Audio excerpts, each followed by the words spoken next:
Hi viewers, welcome to our channel. ప్రస్తుతం మనతో పాటు ఇమ్మంది రామారావు గారు సీనియర్ జర్నలిస్ట్ ఉన్నారు. వారితో ఒకసారి మాట్లాడదాం. సార్ నమస్కారం. సార్ నమస్తే అండి. సార్, తెలంగాణ 10వ ఆవిర్భావ దినోత్సవాన్ని తెలంగాణ ప్రభుత్వం పెద్ద ఎత్తున ఏర్పాటు చేసే అవకాశం అయితే కనిపిస్తుంది సార్. దీన్ని పెద్ద ఎత్తున సెలబ్రేట్ కూడా చేయబోతున్నారంట. సోనియా గాంధీ గారికి కూడా సన్మానం నిర్వహిస్తానని చెప్పేసి వార్తలు వస్తున్నాయి. అయితే ఈ నేపథ్యంలో కేసీఆర్ గారిని కూడా ఈ వేదికపైకి పిలిచి సన్మానించే అవకాశం ఉందని చెప్పేసి ప్రచారం జరుగుతుంది సార్. మరి ప్రచారంలో నిజమెంత ఉంది? మరి కాంగ్రెస్ ప్రభుత్వం ఇప్పుడు ఉంది కదా, మరి కేసీఆర్ గారికి ఇన్విటేషన్ పంపిస్తుంది, ఆయన కూడా సన్మానం నిర్వహిస్తుందా? వాళ్ళ అభిప్రాయం ఏ విధంగా ఉంది? మరి కేసీఆర్ గారు దీన్ని యాక్సెప్ట్ చేస్తారంటారా? కానీ ముందు ఇక్కడ తెలంగాణ దశ వసంతాల దినోత్సవంలో తెలంగాణ ఆవిర్భావ దినోత్సవం చేసుకోవడం తెలంగాణ ప్రజలందరికీ గర్వకారణం. ఒకరికి కాదు, తెలంగాణ కోరుకున్న ప్రజలందరికీ కూడా గర్వకారణం అన్నమాట. ఇక్కడ రేవంత్ రెడ్డి వేసిన ప్లాన్ని అమలు చేస్తే చాలా బాగుంటుంది. అంటే తెలంగాణ ఇచ్చిన సోనియా గాంధీతో పాటు తెలంగాణ కోసం పోరాడినటువంటి కేసీఆర్ కూడా సన్మానం చేస్తే బాగుండేది. అలా చేయకుండా ఏం చేశారంటే, ఆవిడకి ఇష్టంగానే ఉంటుంది కేసీఆర్కి సన్మానం. కేసీఆర్ని పక్కన పెట్టి తెలంగాణను మనం చూడలేమండి. మరి చెన్నారెడ్డి వల్లే కాలేదు. తెలంగాణలో ఎంతమంది నాయకులు ఉన్నారు, ఏ నాయకుడి వల్ల కలలేదు. అదృష్టం వల్ల ఇంకేమిటో మొత్తానికి ఆయన తీసుకొచ్చి ఇచ్చాడు కదా. మరి 10 సంవత్సరాల సందర్భంగా వీళ్ళు సన్మానం చేయాలి, వేదిక మీద నుంచోబెట్టవలసిన అవసరం ఉంది. అయితే అధిష్టానం ఒప్పుకోదు. దానికి కారణం ఏంటంటే, తెలంగాణ ప్రకటించిన వెంటనే నేను నా పార్టీలో కాంగ్రెస్లో విలీనం చేస్తానన్న మాట ఇచ్చి తప్పడం వాళ్ళు మర్చిపోలేరు.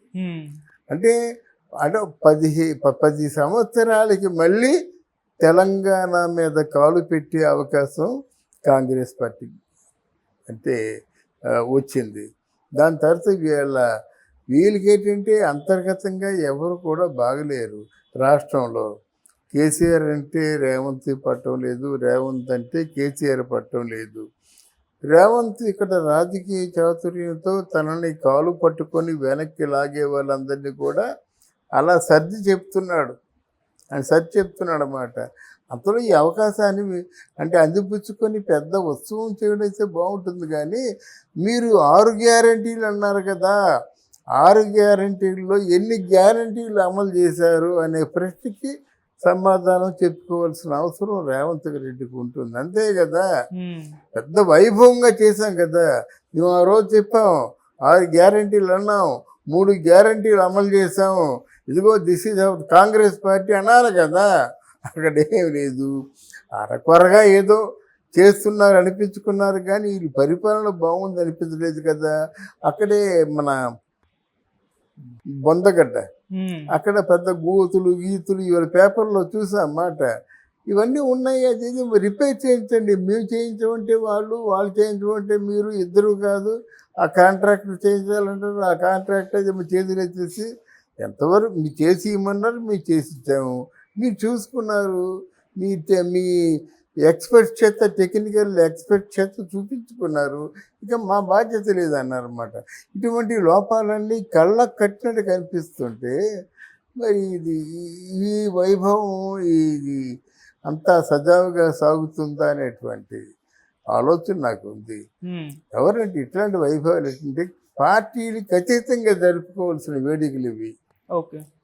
వేడుకలు ఇవ్వడమే కాకుండా ఎప్పుడైతే 10 వసంతాలు దాటినాడు తెలంగాణ పార్టీ అన్నారు, పని చేసే వాళ్ళకి వర్కర్స్కి ఏదో రకంగా బోనసులు ప్రకటించాలి. వాళ్ళ జీవితాలేమో కొంచెం అభివృద్ధి చెందేలా చేయకపోతే ఎవరికి కావాలయ్యా, మీరు కండువలు వేసుకుంటే మాకెందుకు, మాకు ఈ స్కామ్ చేసి ఎంత ఇచ్చావు, మరి మున్సిపాలిటీ పని వాళ్ళకి ఏమి ఇచ్చావు, సచివాలయంలో జీతాలు ఏమి ఇచ్చావు, పోలీసు వాళ్ళకి ఏమి జీతాలు ఇచ్చావు అని ఎన్ని ప్రశ్నలు బయటకు వస్తాయన్నమాట. వీటన్నిటికీ సమాధానం చెప్పుకోవాల్సిన పరిస్థితి వస్తుంది. లబోదిబో అని చెప్పేసి గోడ పెట్టేసి మేము తెచ్చేసాం, మీ వేడి చేసేస్తామంటే కాదు. మీ తెలంగాణ ప్రజలు ఎవరెవరైతే ఆశతో ఏ విషయాలు ఏ గ్యారంటీలకి మీరు హామీ ఇచ్చారో వాళ్ళందరూ ఆ గ్యారంటీలు నెరవేరుస్తారా? పోనీ ఇప్పుడు నెరవేర్చబోయే గ్యారంటీ ఏమిటి? అందుకు సిద్ధంగా ఉండి దీనికి సిద్ధపడాలన్నమాట. బట్ ఇక్కడ అధిష్టానం ఎవరంటే కాంగ్రెస్ పార్టీ, సోనియా గాంధీ, రాహుల్ గాంధీ. వాళ్ళకు ఒక ఎక్స్పోజర్ కావాలి. ఇప్పుడు అది తెలంగాణ ఇచ్చినట్టే తెలీదు. అసలు కేసీఆర్ హయాంలో ఉంటే సోనియా గాంధీని తలుచుకున్నవాడే లేడు. కానీ ఇప్పుడు అనుకోకుండా కాంగ్రెస్ పార్టీ వచ్చింది కనుక వాళ్ళకు ఒక ఎక్స్పోజర్ కావాలి కనుక ఇచ్చుకుంటున్నారు. వీరంతవరకు పార్టీ అధిష్టానం వాళ్ళ తాలూకు ఆ కనుసన్నల్లో ఎలా ఉండాలో అదే ఆలోచించుకుంటున్నారు. కానీ దేశం అంటే రాష్ట్రంలో ఉన్న ప్రజలు దేనికోసం ఎదురు చూస్తున్నారు? మీ హామీలు అమలు చేయకపోయినట్టు మళ్ళీ మీరు నమ్మరు. అప్పుడు మన కేసీఆర్ అన్నట్టుగా 10 మాసాల్లోనే పడిపోయిన వాళ్ళు అవుతారన్నమాట. ఇప్పటికే నిరాశ నిస్పృహల మధ్య తెలంగాణ పార్టీ వాళ్ళు మీ పార్టీని ఆదరిస్తున్నారు. అది అంటే మీ మాట మీరు నెరవేర్చుకోలేదు అనుకోండి, మాకెందుకు మీరు అని తిరుగుబాటు మొదలవుతుంది. మరి వాటింటికి కూడా రేవంత్ రెడ్డి సమాధానాలు చెప్పాలి. తర్వాత ఈ మధ్యకాలంలో రేవంత్ రెడ్డి కొంచెం అనాలోచితంగా నోరు పారేసుకోవడం కూడా రాజకీయ చతురత కాదు. నువ్వేదైనా పని చేసి మాట్లాడు. పని చేయకుండా మాట్లాడితే మాత్రం నువ్వు నోరు పారేసుకున్నట్టే ఉంటుంది. పెద్ద నోరు పారేసి బూతులు తిట్టేస్తే ఇప్పుడు చప్పట్లు కొట్టిన వాళ్ళే రేపు పొద్దు రాళ్ళేసి కొడతారు. అందువల్ల నేను రేవంత్ రెడ్డి గారికి చెప్పేది ఏంటంటే, ఎంత వైభవంగా అంటే నా పరంగా నా తాలూకు ఆలోచనలు పంచుకునేది ఏంటంటే, ఇది సంబరం జరుపుకుంటున్నప్పుడు మీ తాలూకు ఏవైతే 6 గ్యారెంటీలు ఉన్నాయో ఒక గ్యారెంటీని తప్పకుండా అమలు చేసి తీరాలి. తర్వాత ఈ వేడుక పార్టీలకు అతీతంగా జరపాలి. ఈ రెండు మీకు సమర్థవంతంగా నిర్వహించే శక్తి ఉంటే చేయండి అని తిరుగుబాటు మొదలవుతుంది. మరి వాటింటికి కూడా రేవంత్ రెడ్డి సమాధానాలు చెప్పాలి.